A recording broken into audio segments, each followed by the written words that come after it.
Next Curve. Welcome, everyone, to this Next Curve Rethink podcast episode where we break down the latest tech and industry events, things, into the insights that matter. And I'm Leonard Lee, Executive Analyst at Next Curve. And in this episode, we will be recapping 5G America's 2024 event.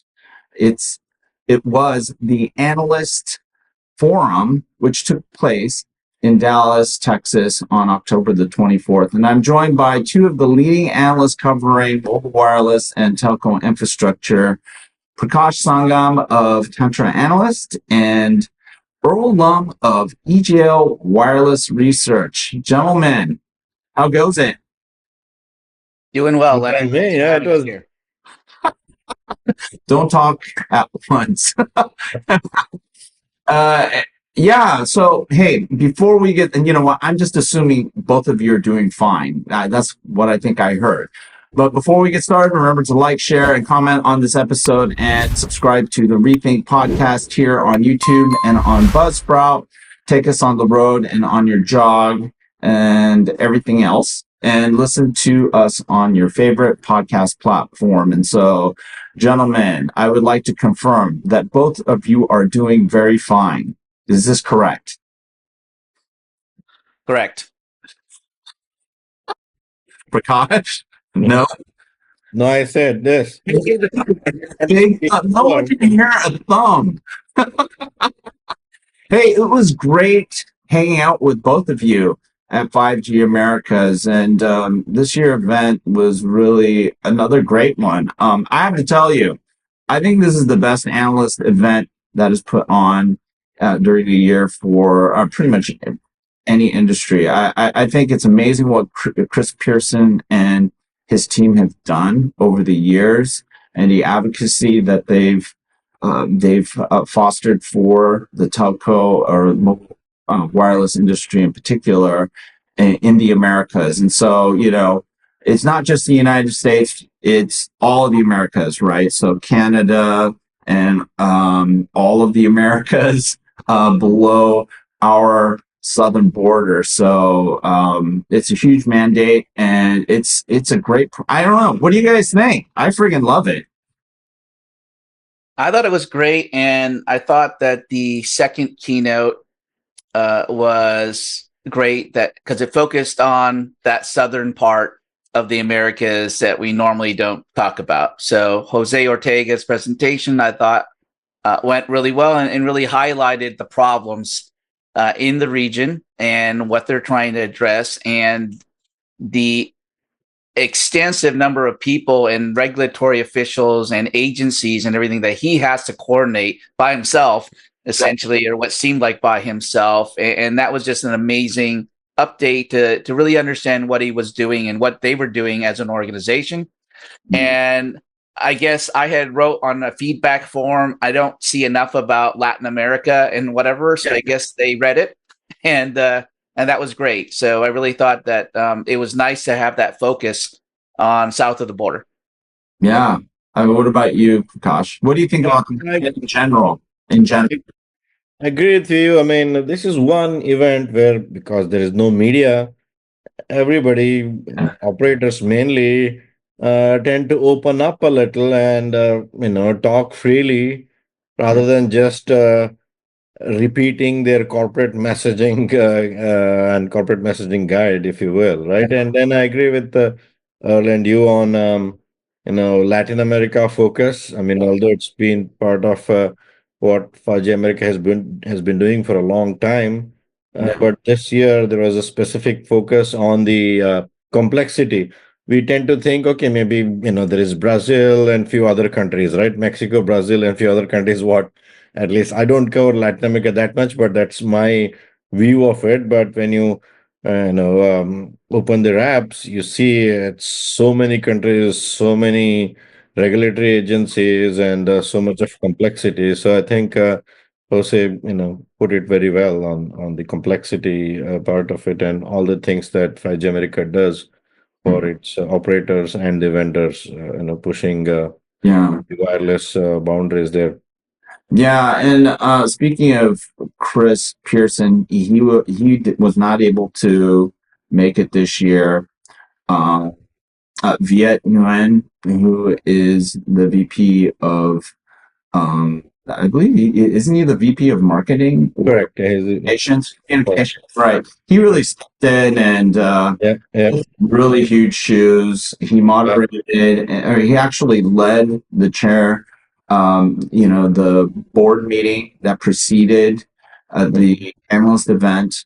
And then he also emceed the whole event with Jan Walker. And I thought they did a great job. I mean, obviously, it's weird to have a 5G Americas without Chris, and Yeah, hope to see him next year filling his own shoes.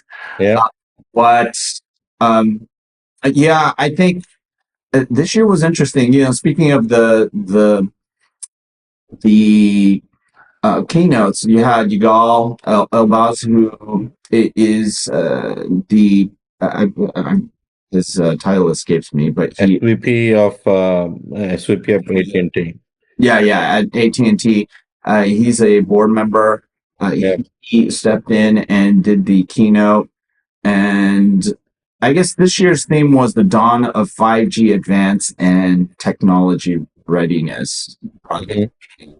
And he brought up some interesting points. I know that they always love to start off with the global count, which this year now they're touting is now over 2 billion 5G connections globally, with about 250 or so in North America, which is great.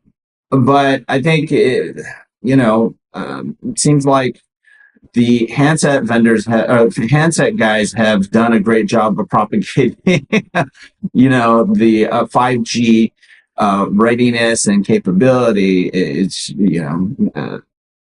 We need 5G advance and the 5G SA transition to really take hold. I think is really the point that everyone at the conference was trying to make, or at least the vendors and the operators were trying to promote. For North America, I mean, I think if you remember what Jose said, having a sub $100 5G phone for the Latin and Caribbean markets was a key enabler, because it's still mostly poverty down there, and they're not going to pay $400 or $500 for a 5G handset. So that is certainly holding back the subscriptions down there, I think, at least from the handset side, right? Yeah, yeah, and it's also holding back the value proposition. So the value proposition of 5G is really anchored on this transition toward 5G SA. I mean, there's a lot of talk about 5G Advanced, but most operators out there haven't even made the transition and broad deployment of standalone, and that just gets you release, 6 types features. Do you know what I'm saying? So, It sets you up for 5G Advanced. yeah, so anything more than broadband, if you want to do with 5G network, you Yeah, need standalone. yeah, So, most of the things that you need with 5G Advance, you need standalone. right. So, I know it's very clear in everybody's mind that standalone is needed. However, what is not clear is what will enable operators to think and invest in going network wide with 5G advanced. So sorry, with 5G SA. So what they have now is, I mean, you might have noticed the kinds of applications and the next level of 5G everybody's talking about, it was the same as before last year, right? So same applications, same verticals, Yeah. which means nothing has moved on that front, right? There was a lot of optimism last year because we had just come off of a good 5G broadband launch and deployment. And then there's a lot of enthusiasm and optimism of this next phase of 5G. But in last year, I don't think a lot of it has materialized. We are still thinking about, oh, these are the possible use cases, verticals, and so on. A lot of groundwork has been happening, but actual deployment, I think, is still very much lacking. And a lot of it is because of 5G standalone. And in my view, it's kind of a catch-22 situation. Yeah. Most cases that need SA are kind of localized, for specific locations, industries, verticals, and so on. But for an operator to do a network-wide deployment, you need to be sure that it will be used across the network, right? If it's only a few pockets where you'll use it, but they have to deploy it across the network, it's not going to work out from a ROI perspective. So I think there is kind of a push and pull on both sides. We'll see when that converges and make it happen. That's one of the questions I asked during the panel after the keynote. Is red cap is one of those features because that might need a kind of network wide coverage. Would that be a catalyst in pushing operators towards 5G SA? However, I should note that T-Mobile has much wider network of SA compared to other two operators, Yeah. right? Right. But yeah, but they're rolling out the deployment, right? Yeah. It's not that you flip the switch and all of a sudden everything is standalone. Yeah. But yeah, in last year there was, I think there. Well, it's not that I think there was a lot of excitement about private networks. I thought it was a lot lighter this year. I don't know why. I got that perception. That conversation wasn't as robust. And yeah, oddly, IoT started to, uh, peak out a little bit more this year because of what you mentioned, the red cap. But you know what? Quite honestly, I thought the way that folks were talking about red cap in one of the sessions that I was in, it was not that robust. I thought it was a little too, let's say, non-differentiated, the positioning. But anyways, we'll talk about, our impressions on the sessions actually right now. So I know that we all try to go to different sessions. Yeah. Occasionally, on rare occasions, we were in the same session, but which ones were the ones that you guys are focused on this year? And, which ones are the ones that you thought were really key this year? I can start. Of course, 5G, right? Sorry, AI, right? Not 5G, AI.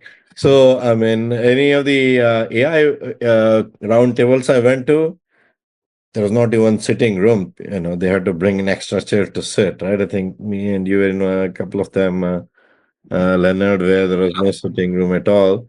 So the ones I went are AI related, specifically on operations and use cases and private networks. I wanted to find out private enterprise networks on how it is. I have the same feeling. I think the positive part is last year there was a lot of. It has not a lot of hype, but the realization has started that it is not another huge step up increase in terms of market size like we did cellular network. That's another round of kind of a public cellular network kind of a deployment. The realization has started, but this year it has sink in. So the discussions were more realistic on what's working, where should we focus, and so on. And when you look across the vendors, they're more focused. Their employee base supporting this kind of has shrunk, as I've seen, and they're not basically right sizing, if you will, in terms of operations and the expectation that they have on private networks. We can talk about AI right now, but I think it's dealt as a separate topic, right? What about you, Earl? I did the Open RAN development session. AI was one of them. Good. Someone covered Open RAN. Cool. FWA was another one, and then advances in 5G radio technologies on the antennas, because I love antennas, and then RAN architecture innovation. And again, for those listening or watching, there was way more than 5 Mm-hmm. that we had to pick from, and it's always that case, which is annoying in that I want to go to all of them, Yes. but you just can't. Yeah. I agree And they're with you. not I agree with you. recorded, so we can't go back and listen on what was said at every one of these, closed rooms. And the worst thing is that each of those sessions, because they'll double up on the sessions, they'll have two sessions for, let's say, a certain topic, and each one of them, each of those discussions is unique. You know, Exactly. I mean, there's always a great lineup, but then you have to yeah, again sacrifice and make concessions on which are the top 5 that you really want to go to. yeah. You got to divide and conquer like we did. Yeah, no, awesome. Yeah. So, what were some of your key takes? Especially, I mean, can you share some perspective on FWA? I didn't attend that one. Prakash, I don't know if you did. No, I did not either. Yeah, the FWA was, I think, the most important thing that everyone should understand is I don't want, as a mobile operator, 100% of my subscribers to be FWA. That would kill my network. Exactly. I don't ever want that to happen. So the question is what is that breaking point? What is that line that I want in terms of my mix? And then again, if we look at T-Mobile as an example, they deploy FWA where they have spectrum they're not using. Makes absolute sense. You're not using it for mobile, why not use it for FWA? But in areas where everything's already congested with mobile, you really don't want to use it for FWA, or you need to be judicious in how do I allocate my network resources now to a pipe that's being sucked dry by all of these subscribers that are paying way less than my mobile subscription monthly rates. Yeah. And how do I balance all of that? And what spectrum is the best spectrum to use for that? And at what point do I run out of N41 for TMO? And do I start looking at millimeter wave or some of these other pieces of spectrum to get that 12 million number or whatever that Sievert said on their last earnings call, right? Did they talk about energy at all? The cost of serving? No, it was more about that session was about business FWA versus consumer FWA, and I think everyone was in agreement that you want the business FWA because of the stickiness of that subscriber compared to the potential churn you're going to get on the regular consumer side. And they're willing to pay more for whatever other added value services and such like that. So I think it was a nice mix of the people that were the subject matter experts in that room. One of them was from Ericsson Cradlepoint. The other one was from Cisco, to talk about what are the differences, obviously, between a business account for FWA and what you garner in revenues and the ROI for doing a truck roll there versus a consumer account. Yeah, that's really insightful stuff. That's really insightful stuff. And also, I mean, in enterprises, they can actually differentiate further and tier the market, right? With network slicing and other things, they can provide SLA for the ones that are needed and so on. So, yeah. But at the same time, I think if you listen to the T-Mobile Investor Day, was it that they're looking at fixed wireless as the major revenue generator for their 5G network in next few years. So, right. So I know they started network slicing for emergency services, first responders, and so on. So, I mean, their forecast on how much more revenue they could bring from the next phase of 5G, I think, is limited, and they're being cautious there. Yeah, I think the idea that you're going to have FW in every market. Each they Kari, he mentioned or was it him or someone mentioned T-Mobile has they've split up the market into like over 400 little hexagons that have the same availability of FWA in each of those hexagons, in those areas.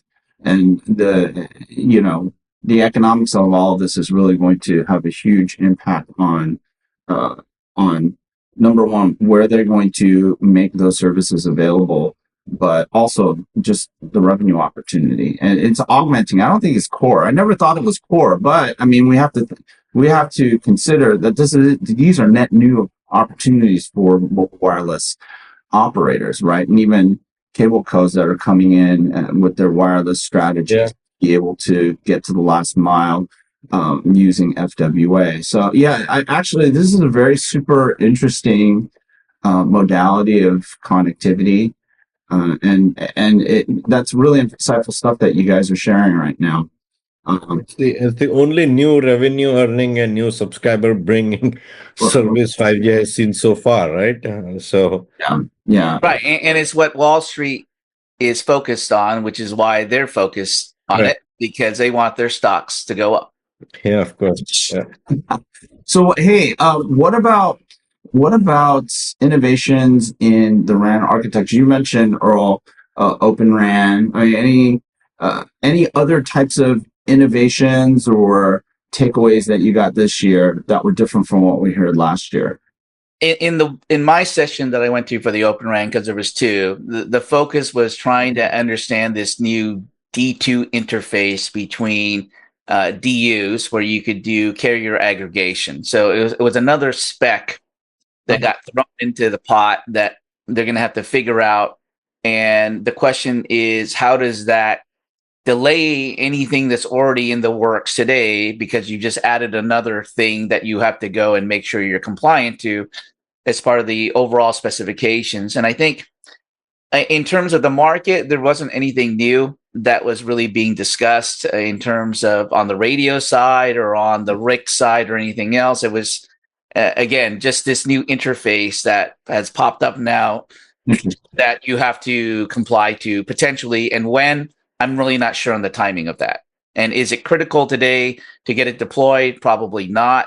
But it's just another layering on of all the new specifications that have to be there to get everything going on Open RAN. So it just seems like we're stalled right now, given the global events that are happening around Open RAN and what everyone's feelings are. So maybe next year will kind of be the year where we decide, is it going to happen at all, or is it just continuing to work its way through and muddle through whatever it's trying to do? Yeah. I didn't see much either this year, other than some evolved thinking around SMO and the RIC. So taking more of a top-down approach, even though we're starting to hear more about distributed apps or DApps. But that feels more like everyone trying to figure out, okay, how do we keep the momentum going here? But to your point, Earl, I don't necessarily see that the movement is honing in on actual problems that are going to help the operators, accelerate the modernization of their network, and which is, I think, really important. Like what we were talking about earlier, this transition toward the 5G SA, deployments is really more important than open, right? Right. I think open continues to have to sell its relevancy, and this is what we've been talking about for a long time, especially you and I, Earl, about Open RAN and what sort of this what's turning out to be a pretty broken mandate. The more I hear about Open RAN, the more I think that's actually curtailing innovation, because a lot of these things are just stuck, right? These ideas are stuck; they're not moving anywhere. Right. Or I have to spend more resources figuring out what is this thing that I have to be compliant to, and I'm not working on some other problem that I should be working on that's more tactical for today. Right. And I did hear some attempts to interweave AI into the conversation, especially with a lot of talk about AI RAN, right? So now let's talk about AI for a moment. Maybe that, I don't know, that AI also didn't seem to hit as hard this year as it did last year. Yet last year it was nuts. Yeah. generative AI. Right? Yeah, everybody has kind of a view of AI RAN, but they're not so sure what it is. So it's basically infusing AI in different parts of the ecosystem, parts of the network, right? That's at the general idea. And I mean, I attended a couple of sessions. I think there was a robust discussion on, what AI means for the network. So, is it Gen AI that is we are talking about? I mean, first time I hear people when you talk generally, people asking, "Are you talking about regular AI? Or is it Gen AI?" Right? So that to me kinds of shows some maturity on people thinking about it's not just throwing a AI word and talking about it, using it. So, and then some specific use cases where not necessarily Gen AI, but the AI has been used. I mean, AI is not new, right? Regular AI for telecom. So, SON has been around for a long time. And then using that in the networks, using that for the wireless link optimization as part of 5G Advanced Release 18 and above. There are some good, robot discussions around it that I was in, and there should be when I asked the same question last time. Okay, so all of this needs a lot of AI models. Who will bring these models? Who will own the IP? Who will optimize, manage them?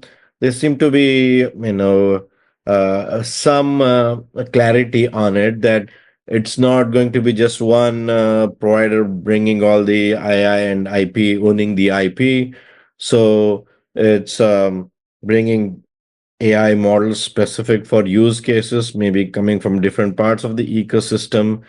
And that's when the discussion of SMO, for example, becomes important, that you basically organize at that level for the operational part. And then on the radio link side itself, there's still a lot of work yet to be done on making sure this cross learning happens between network on the device on their model side. So I think there is some concrete work being done on the AI side rather than just being hype. And there are some promising use cases which will solve, problems for challenges for the operators, especially in terms of operations, both network operations as well as customer operations and so on. So yeah, it's at a very high level.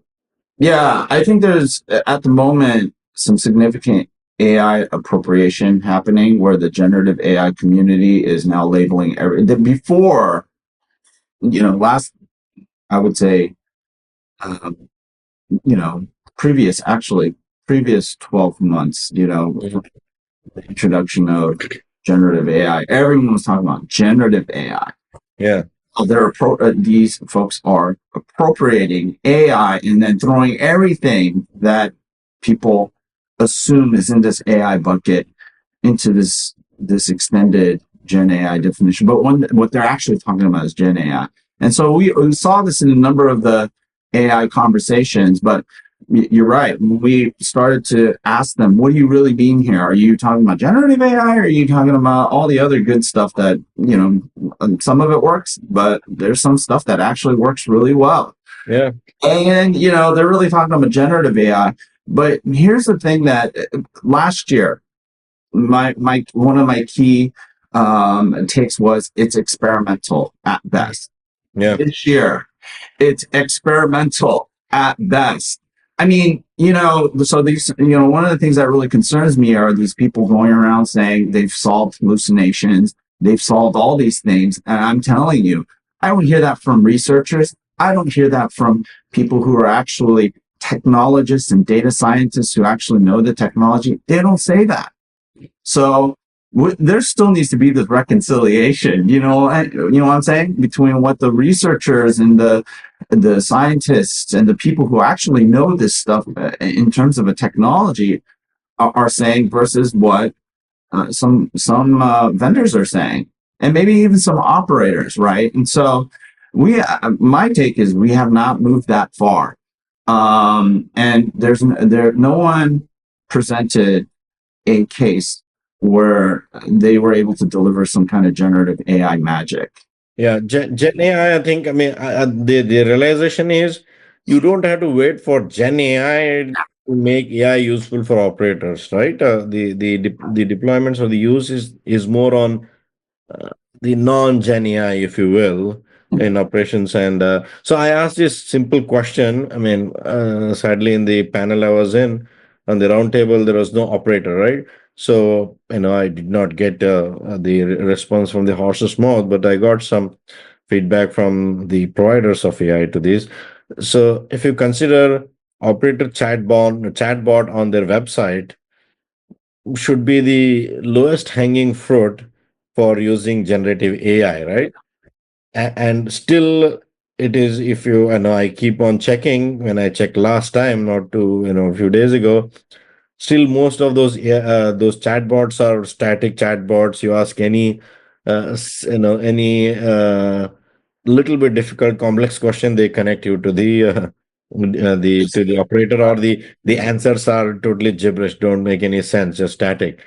And then, many people over there, many of the subject matter expert cited hallucination as could be one of the reasons why operators have not, switched on Gen AI on those chatbots, because it's the primary interface for them with the customers, and they don't want to mislead or do anything that might, jeopardize their relationship by providing wrong information that they have to go correct later, and so on. And then many of them cited hallucination being one of the reasons why they may not be using Gen AI and the chatbots yet. So, yeah, there is some realization of that sort. So, sadly, I didn't have any operator SME on that panel. Yeah, but I did have an interesting analyst interaction where one of our friends said something about, well, it is about 85% effective. So that's pretty good. I said, well, Yeah, scaling out at AI speed and velocity, a yeah, 15% error rate can be catastrophic. So actually, not being able to do that gives an operator time to make sure that that kind of error, that's, let's say, human driven, to be corrected. The fact that you can't scale out 15% automated, highly scalable disruption of your business is actually a good thing, right? And I don't think we've arrived at that yet, because we're so impressed with these numbers like, oh, 95% accuracy. It's like, well, that 5% scales out very, very fast. And the velocity of that impact and scale out is also very, very fast and massive, and get to scale very quickly. And so these are things that, I find absent in the generative AI discourse in particular, not the the broader AI discourse around ML, because they've already gotten beaten up several times, right? So they know a little bit better. I don't think the generative AI narrative has been kicked upside the head yet. That Just one comment, Earl, then after that I can we have to let Earl say something. Yeah. So just one comment. So I think the accuracy, the importance of accuracy, or the impact of accuracy, is a little bit different. If you're doing anything which is directly focusing with the consumers and even to some extent customers, then you got to be extremely accurate, because any hallucination will have a catastrophic impact. But if we are using it for internal, for process improvement, I think 85% would be, if the improvement in terms of, it is improving your cost structure, reducing the cost, when it's only 85% accurate. I mean, I will take it if it is not directly touching the customers directly, right? So if it is saving me, 50% of more of cost, but it's only 85% accurate, I think it will be a good trade-off to make, in my view. I don't know. I mean, I think that somebody needs to do. It's going to be a case by case, and people need to do the math. Yeah, because How much does the human intervention, and how much in human cost is required to deal with and reverse the scaled out. But if you're reducing the effort, no, reducing the human involvement by 50%, but it's only 85% accurate, I think it's a good trade-off. And also, um, Yeah, yeah. yeah, I mean, absolutely, yeah. No, the only reason why I say that is, I have a consulting background. I've seen bad code that put into production, bad processes create a tremendous amount of manual work. Yeah. So, And build the entire value proposition that you went in with this theoretical automation. You have to put quality in there, and it has to be deterministic and intentional. That's the only reason why I'm pushing back a little bit on what you're saying. But I mean, hey, if there are, that's not to say that there aren't scenarios where what you're just suggesting play out. It's just that it's not going to happen everywhere. It has to be very. Yeah, and you have to be selective. The reason I'm saying is that 15%, will take much more effort than getting to 85%, right? So if you want to clear, Maybe we're 15% gap, the effort you needed to get to the 85%, and with X, then to close that 15% gap will be much more than X in my view. The amount of effort needed to make it 99.9999% accurate. Okay, sorry. Yeah. No. Now we need to let Earl say something, because this whole time he's been thinking about saying something really, really. He's thinking how stupid you are. And I'm also trying to make sure that I don't forget what I was thinking, because it is fleeting. I actually was in a session where there was an operator who was realistic. And he said, we don't use the term AI. We use the term automation. Yeah. We want to automate things, and we want to automate it with machine learning. And then I asked, well, do you beat people every time they say the word AI as a negative reinforcement or something? But I think that operator is realistic. And I think that's where, at least in the RAN, I don't need a 90 billion parameter model to tell me that at 2 a.m. in the morning, I should turn off the electricity to a bunch of my sites to save money, right? So the question then becomes, how big are these models needed to be for channel estimation or some of these other things? Am I doing it in real time, or I'm just learning from a trillion parameters I've already gathered that I just need to sort through? And I'm using AI to just sort through all of this stuff to figure out, is there a trend here? Do I need to have it done in real time? Probably not. As long as I know what that trend is, I could adjust the parameters of the network. And those are the easy things, at least from a RAN side. If you're talking about from customer service and everything else, sure. That has to happen. But if you went to someone in manufacturing and said, I can give you an 85% yield, would you be happy with it? I'd say probably not, because that 15% of yield loss is going to kill me in whatever I'm manufacturing. I don't know if that correlates to, you can get an 85% improvement on something.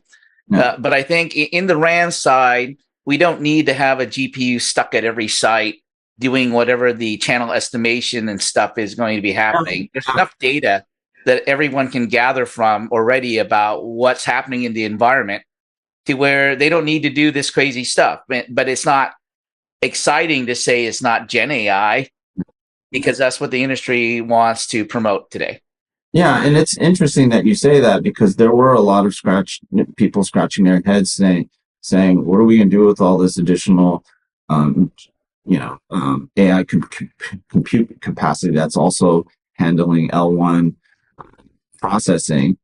It's like, we just need an accelerator. It's like a simple thing. It's like, and then what do you do with the rest of the stuff? And so nobody had an answer for what you do with the rest of the stuff other than a very hypothetical, well, you can make revenue. I was like, well, no, this is cost. Right. I think monetization happens layers above. You drop a Grace Hopper or an NVL 32 at the base of your site. I mean, I don't think that's ever going to happen. I don't think that is a good use of resources. I think the OEMs have already figured out how to use AI in a way where they can generate a very simplistic and efficient source code to embed into whatever they're running into their equipment at the edge there. And they're not going to need to be learning about all this stuff at the edge in real time. I think the TMO thing about I want censoring of every cell and every parameter and every cell at the edge of the network isn't realistic and is not a good use of resources. So I actually on the sideline talked to a senior executive of an operator, which I'll not name. He was kind of pessimistic on the edge. A lot of edge use cases that you load up a base station with the GPU and bring a lot of use cases. He said, one, it is very constricted environment. Anything, even when you want to add an ounce of weightage there, you think 10 times unless there is a immediate usage you will not add. And for a very long time, just RAN is going to be the only workload at the base station on the edge server. So he was very pessimistic on putting a GPU on every on the cell for sure. And there was also a panel I attended, or the roundtable I attended on edge, not AI, but edge applications and edge market as such, network edge. I think the how we approach the market, who will do what. I mean, there are a lot of discussion still on use cases. We can do that, we could do this, but how you do it, more importantly, what is that go-to-market strategy? I don't think there is good alignment across operators and the vendors, and how to address it. So it was still in a discussion. It is still in a discussion stage, in my view. Yeah, no, that's a good observation. No, it's just lots of great stuff coming out of this. So one thing I think more very important thing we did not discuss, which one of the roundtable item, probably you're there on that as well, on the API stuff, right? Yeah. So there's a lot of questions. I mean, on the recent announcement of JV between Ericsson and bunch of operators on standardizing API, and obviously, I know there are more questions than answers. But I think it is a good, robust discussion. I mean, nothing that this has not been tried before, API, but at least there is realization across the board, vendors and operators, that we have beaten the 5G use cases horse to death. Nothing is coming out. We got to do something, and APIs could be one option. So there is a lot of interest to make it work. But as rightly pointed out, I forgot who pointed out in the discussion, that there is not many things that API you can get from API right now. Actually, you could expose quite a lot. Some of the proprietary API that I companies that I work with, you can expose a lot of network things through the API. Till now, operators have been very apprehensive on how much they open up. So, maybe they are a little bit more open now. They were very concerned on how much they could open up the network through APIs. Maybe with consortium, see that many operators are doing it together. Maybe they'll be a little bit more open now and less restrictive. But the point is that not many things can be opened up through API right now. Yeah. Something with the network situation, mobile, device, network and device situation in terms of whether it's in good coverage, bad coverage area, that kind of is the only thing that is exposed right now. Yeah, one of the interesting things I had a chat about. One of the operators was, that exactly what you're talking about, sort of this initial limited number of Kamara compliant APIs, right? And he says, no, we internally have tons of them. There's a lot more to expose. They're not exposed. Should we expose them? And then there's the security and liability stuff that needs to be resolved through the sharing aspect of all of this, right? Yeah. Or, sharing directly with a quote unquote developer or going through aggregators or brokers or exchanges or what have you. So yeah, no, that's a great point. So final words. What do you think we're going to be talking about next year? I think Next year, we should be I talking think that about. we. Sorry, go I'll let ahead. Prakash. I let you finish, Earl. Yeah, I talk too much. Sorry about that. No, I think we should have a shout out to Verizon, who refuses to join the 5G Americas and doesn't show up every year. Just join. What's holding you back? If you're still upset about CDMA, that was a long time ago. So let's just have them join, because we're missing a very big input Oh, yeah. into the Americas market from that operator. Next year, probably the same stuff, maybe more of whatever this wonderful 6G thing is, or not 6G. It's an incremental, partial evolution of the network, as some of the people out there were saying. Is it shouldn't be another G, right? It's just another revision of the network, and it's Rev 2025, Rev 2026, whatever we call Gosh. Yeah, sure. So I'm not so sure that this not calling 6G will go away, though. I'm really pessimistic.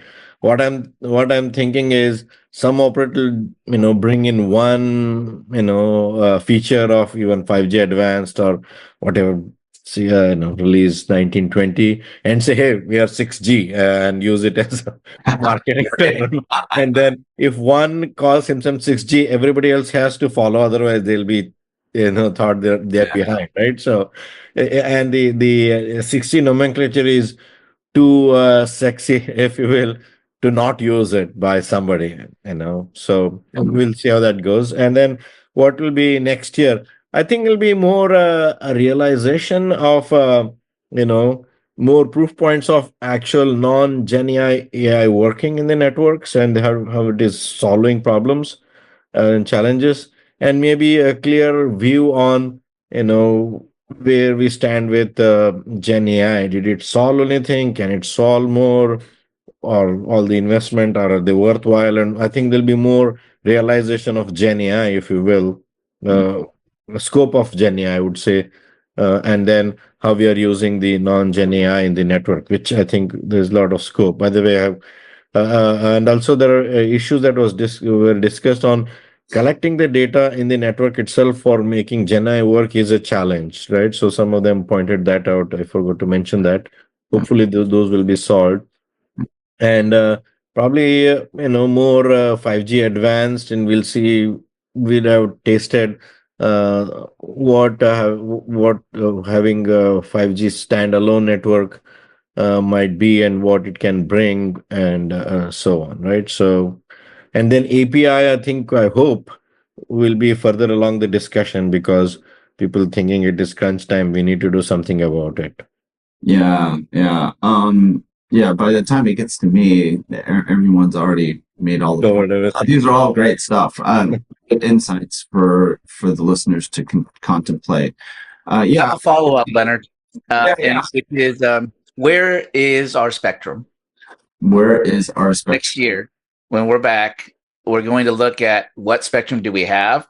What is the FCC's policy on this bold move by T-Mobile on millimeter wave, and what else do we have to bring to the table in terms of spectrum when we come back, or is there anything? Yeah, maybe. Hey, maybe we will see the first conversation next year about how do we make the most out of the spectrum we already have, but more importantly, how do we help operators get to a place where they can do that, and especially by making the transition from toward the standalone, and doing it in a way that that addresses a lot of the concerns that are constantly brought up about making that transition from cost to quality of service in some cases, right? Some of our analyst friends have, they've switched off their 5G, right? And, I guess helping consumers, but also other stakeholders understand clearly and without hype what the value proposition of 5G is once you switch over to a 5G Advanced, and then setting a much more clear criteria for operators in general. And I think this really falls on the vendors' shoulders to have give them some real concrete, non-hype driven, non-BS recommendations on how to make this transition in a way that is valuable. And that's probably going to be the toughest thing, right? And that's a tall order, but we'll see. I think we've been hoping for that for several 5G Americas. But with that, yeah, let's wrap up here. But I just want to say, you guys are awesome. Thanks for jumping on and sharing your perspective. It always ends up being a great debate, and this is a debate. And I'm glad that Prakash, you and I were able to provide a little bit of drama to our audience. But it's always good stuff, right? And it's not fun agreeing with everything everybody says. it's boring. It's boring when that happens. So let's, I want to highlight to our audience, these two gentlemen, reach out to them. There's a lot of unpublished, unmentioned insights that you can tap into through their research, but more importantly, through engagement with Tantra analysts and EGL Wireless. Earl, I respect him tremendously. Prakash as well. Both of these gentlemen really know their stuff, and that's why time and time again they're on my podcast, because I learn from them. They enhance my point of view, and you can benefit from them in the same capacity. So, gentlemen, thank you so much. Really quickly, tell our audience how they can get in touch with you, and then let's put a wrap on this recap of 5G America's Analyst Summit 2024. Go ahead. All right. Well, you can find me on LinkedIn. The website is eglwireless.com. There it is. Nice and simple. Yeah, so you can find all of my stuff on my website, tantraanalyst.com, and on LinkedIn. A quick plug here. I'm releasing a report on role of AI in wireless very soon, next week or so, and there's a webinar as well that you can sign on the website. All right. Thanks for the opportunity, Leonard. Awesome. And thanks for everyone for listening in. We really appreciate your listenership. Please subscribe to our podcast, which is featured on the Next Curve YouTube channel. Check out the audio version on Buzzsprout, or find us on your favorite podcast platform.